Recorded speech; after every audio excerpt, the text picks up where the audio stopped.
दोस्तों इस वीडियो में आज मैं बात करने वाला हूं कि इंडियन स्मार्टफोन कंपनियां इतना बेहतर क्यों नहीं कर पाई जितना चाइनीज स्मार्टफोन कंपनियां कर पाई। अभी देखो ये रियलिटी है। आप मार्केट में चले जाओ, आप स्मार्टफोन खरीदने के लिए बोलो, दुकानदार आपको ज्यादातर 90% चांसेस हैं कि आपको चाइनीज स्मार्टफोन रख देगा।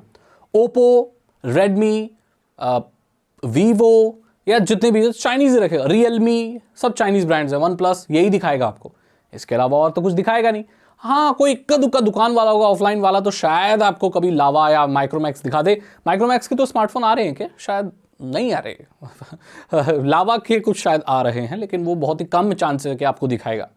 टेक्नो और बहुत सारे आईटेल वगैरह भी ब्रांड्स हैं, लेकिन वो इतना ज़्यादा कोई खरीदता नहीं है। तो कुल मिलाकर बात यह है कि जितने भी स्मार्टफोन ज़्यादातर हैं वो चाइनीज़ ब्रांड्स के हैं। इंडियन ब्रांड्स अच्छा क्यों नहीं कर पाए भाई? ऐसी क्या वजह है कि वो नहीं कर पाए? एक वक्त था, आपको पता होगा, जब एंड्रॉयड भारत में आ ही रहा था। एंड्रॉयड जिंजरब्रेड, जिसे 2.3 भी कहा जाता है, वो बहुत पॉपुलर हुआ था। और वो पॉपुलर हुआ था एक स्मार्टफोन के साथ जिसका नाम था माइक्रोमैक्स बोल्ट सीरीज। ए सीरीज आती थी, A35, बोल्ट A26 ऐसे आती थी। 3-3.5 हज़ार के फोन आते थे। ये जो फोन थे माइक्रोमैक्स के द्वारा बनाए गए थे दोस्तों। और मैंने भी जो पहला एंड्रॉयड देखा था वो माइक्रोमैक्स का देखा था। इसकी परेशानी दोस्तों ये थी कि ये बहुत ज़्यादा हैंग होता था।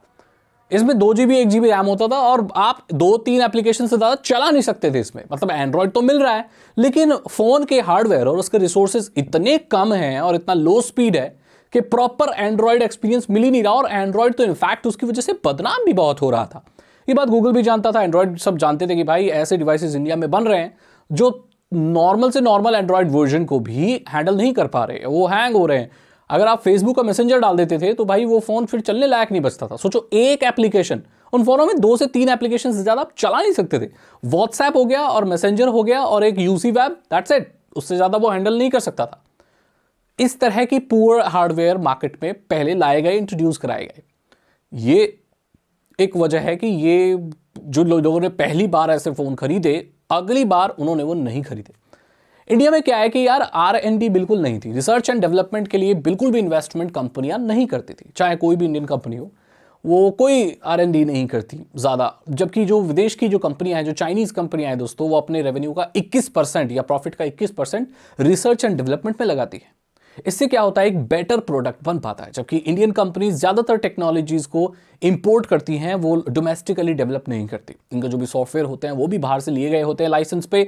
हार्डवेयर जो भी होते हैं उनके पार्ट्स भी लिए गए होते हैं। तो काफ़ी बार तो कंपनियों के ऊपर ये भी आरोप लगा है कि वो चाइना से फ़ोन बना के लाते हैं और यहाँ पर सिर्फ ठप्पा लगा के उसको इंडियन ब्रांड के हिसाब से बेच देते हैं।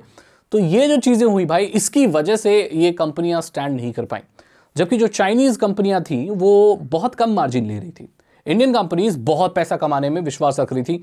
उनका इतना लालच बढ़ गया था कि भाई हमको तो मैक्सिमम प्रॉफिट कमाना है। फोन है तो भाई एक ऐसी चीज है, इससे तो भाई निकालना पैसा। अगर हमको 10,000 का पड़ रहा है तो कंपनी को मतलब लोगों को 16 का बेचेंगे, 17 का बेचेंगे, भाई 6-7 हज़ार रुपए प्रॉफिट कमाएंगे। इस चक्कर में क्या हुआ कि अब वो प्रोडक्ट तो है 10,000 के उसका, और चार्ज कर रहे हो आप 16,000 15,000, इतना प्रॉफिट कमा रहे हो। तो एक ना एक दिन तो पब्लिक के सामने वो भी आएगा ना कि भाई चाइनीज स्मार्टफोन है जो कि भाई आपको 11,000 में इतना कमाल का फोन दे रहे हैं, जो ये लोग 16,000 में भी नहीं दे पा रहे हैं। ये एक वजह थी कि दोस्तों लोगों ने चाइनीज स्मार्टफोन खरीदना शुरू कर दिया। चाइनीज स्मार्टफोन बहुत बढ़िया बनाते हैं और वो ऐसा बनाते हैं, उनकी क्वालिटी बहुत बढ़िया होती है। रिसर्च और डेवलपमेंट, उनकी मैन्युफैक्चरिंग जो यूनिट होती है वो बहुत बढ़िया होती है। इंडियन कंपनी के साथ ये भी चैलेंज आया था कि भाई जो भी पार्ट्स वगैरह थे, जो भी चीज़ थी, वो लोग बाहर से ही मंगा रहे थे। जबकि जो चाइनीज स्मार्टफोन थे वो पार्ट्स उनको चाइना में इजीली अवेलेबल थे क्योंकि वहीं बन रहे थे, तो उनका जो एक्स्ट्रा उनको चार्ज नहीं देना पड़ रहा था। जो चाइनीज स्मार्टफोन थे दोस्तों वो बहुत ज़्यादा बहुतायत में मात्रा में बनाए गए थे। आपको पता होगा कोई भी चीज़ जब बहुत ज़्यादा बनाई जाती है तो उसकी प्रोडक्शन कॉस्ट या जो भी कम आ जाती है, जिससे उस वस्तु को सस्ते में दिया जा सकता है। जबकि भारत की जो मैन्युफैक्चरिंग हो रही थी वो नाम मात्र ही हो रही थी, बहुत कम ही हो रही थी, और वो भी जो हो रही थी उसमें बहुत प्रॉफिट कमा रहे थे, तो वो इतना मार्जिन रख भी नहीं सकते थे और वो थोड़ा ग्रीडी भी थे।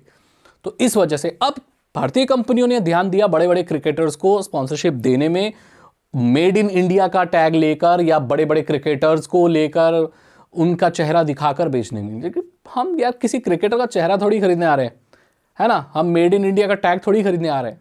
At the end of the day हमें एक बढ़िया फ़ोन चाहिए और आप वो ही प्रोवाइड नहीं कर पा रहे। आप बहुत पैसा एडवर्टीजमेंट में लगा रहे हो, बड़े बड़े क्रिकेटर को दिखा रहे हो, बोले देश का फ़ोन है, ये फ़ोन है। ठीक है, समझ में आता है, आप इंडिया में मैन्युफैक्चरिंग कर रहे हो या इंडिया में असेंबल कर रहे हो, जो कि आजकल सारी ही कंपनियां कर रही हैं, चाहे वो चाइनीज़ या कोई भी, सब इंडिया में मैन्युफैक्चरिंग हो रही है।